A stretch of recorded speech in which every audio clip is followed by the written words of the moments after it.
ఈ వీడియో కనుక మీకు నచ్చినట్లయితే లైక్ చేయండి, షేర్ చేయండి. ఇలాంటి మరిన్ని అప్డేట్స్ కోసం మా ఛానల్ను సబ్స్క్రైబ్ చేసుకోండి.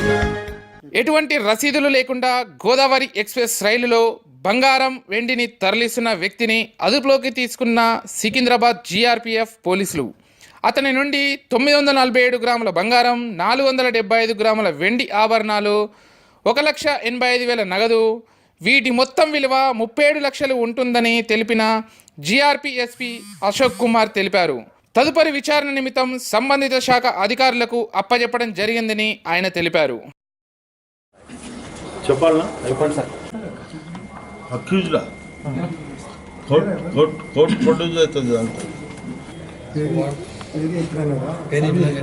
అంతా పట్టుకొస్తుందని చెప్పి లాస్ట్ టైం పెట్టినాం కదా.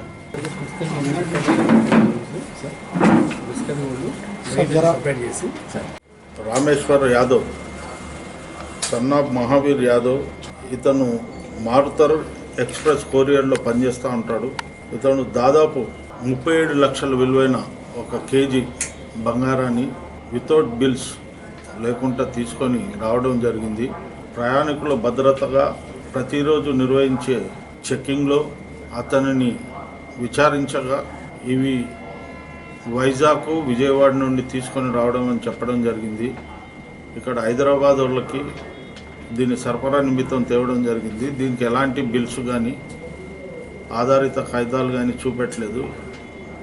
ఇమ్మీడియట్ అతన్ని GRP తర్వాత RPF వాళ్ళు కస్టడీలో తీసుకొని విచారణ నిమిత్తం ఇవ్వడం జరిగింది. విచారించగా దీనికి సంబంధించిన ఎలాంటి బిల్లు లేవని తెలిసింది. కాబట్టి ఇమ్మీడియట్ అతన్ని విచారణ నిమిత్తం తీసుకొని సంబంధిత అధికారులకు. ఈ వీడియో కనుక మీకు నచ్చినట్లయితే లైక్ చేయండి, షేర్ చేయండి. ఇలాంటి మరిన్ని అప్డేట్స్ కోసం మా ఛానల్ను సబ్స్క్రైబ్ చేసుకోండి.